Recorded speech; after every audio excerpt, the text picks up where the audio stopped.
بسم اللہ الرحمن الرحیم یہ لازمی پڑھ لینی ہے، کیونکہ کوئی بھی کام وہ بابرکت نہیں ہوتا جب تک اس کے اندر اللہ کا نام ذکر نہ کیا جائے۔ تو لہٰذا یہ بابرکت کام آپ نے کرنا ہے تو اس سے پہلے بسم اللہ الرحمن الرحیم پڑھنا ضروری ہے۔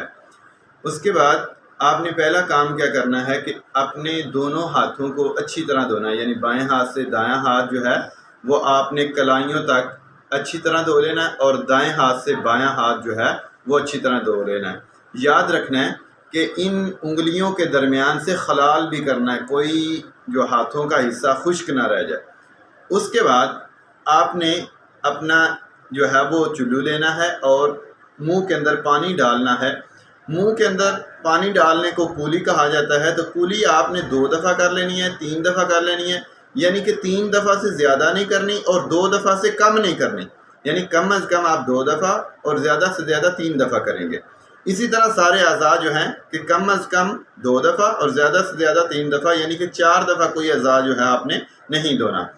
تو کیا کرنا ہے جی، کولی کرنی ہے۔ آپ پہلے منہ کے اندر پانی ڈال کے آپ جو ہے وہ ویسے تر کر لیں، باہر نکال لیں، دوسری دفعہ ڈالیں تو آپ جو ہے وہ انگلی کو اچھی طرح جو ہے وہ منہ کے اندر وہ مار لیں، اور تیسری دفعہ ڈال کے اگر آپ کا روزہ نہیں ہے تو آپ نے اپنے گلے تک پانی کو لے جانا ہے، اور اس کو حدیث کے اندر مبالغہ کہا جاتا ہے، یعنی کہ اپنے گلے کے اینڈ تک آپ نے پانی لے جا کے اور پھر اس کو جو ہے وہ باہر لانا ہے۔ اس کے بعد آپ نے جو ہے وہ اپنے ناک کے اندر پانی ڈالنا ہے اور بائیں ہاتھ کے ساتھ جو ہے وہ ناک کو جو ہے وہ صاف کرنا ہے۔ کچھ لوگ ناک کے اندر جو ہے وہ اپنی بائیں ہاتھ کی فنگر جو ہے وہ ڈال کے صاف کرتے ہیں۔ اگر آپ کو صاف کرنے کی ضرورت ہے تو کریں، اگر نہیں ضرورت تو آپ ویسے ہی جو ہے وہ اپنے ناک کو اچھی طرح جو ہے وہ صاف کر لیں۔ اس کے بعد آپ نے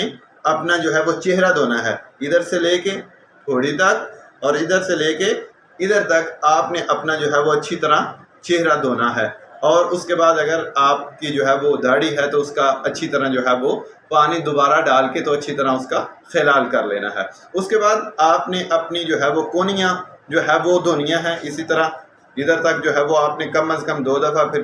زیادہ سے زیادہ 3 دفعہ۔ اللہ کے نبی صلی اللہ علیہ وسلم نے فرمایا کہ جو اپنے جو ہے اعضاء کو کل قیامت والے دن زیادہ چمکانا چاہتا ہے تو وہ اچھی طرح وضو کرے۔ اچھی طرح وضو سے مراد یہ ہے کہ آپ کونیاں دھو رہے ہیں تو ادھر تک دھو لیں، ٹھیک ہے، اس میں کوئی حرج والی بات نہیں ہے۔ اور اسی طرح آپ نے جو ہے وہ بایاں بازو آپ اپنا دھونا ہے۔ پھر آپ نے جو ہے وہ سر کا مسح کرنا ہے، تو سر کے مسح کے لیے آپ نے اس طرح جو ہے وہ اپنا سر کا ہاتھ جو ہے وہ لے کے جانا ہے اس طرح،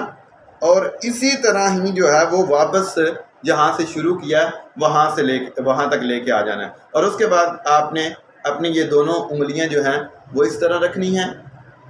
اور اس طرح یہ جو جوڑ ہیں کانوں کے، ان کے اندر سے جو ہے وہ آپ نے اچھی طرح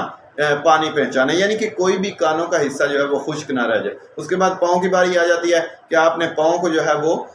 دائیں پاؤں کو 3 دفعہ دھونا ہے، اور اس کی انگلیوں کا جو ہے وہ اچھی طرح خلال کرنا ہے، اسی طرح بایاں پاؤں جو ہے وہ دھونا ہے۔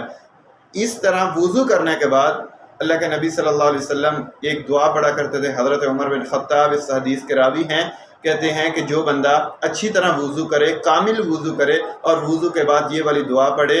اشہد ان لا الہ الا اللہ وحدہ لا شریک لہ واشہد ان محمدا عبدہ ورسولہ، تو اللہ کے نبی صلی اللہ علیہ وسلم نے فرمایا اس کے لیے جنت کے 8 دروازے کھول دیے جاتے ہیں۔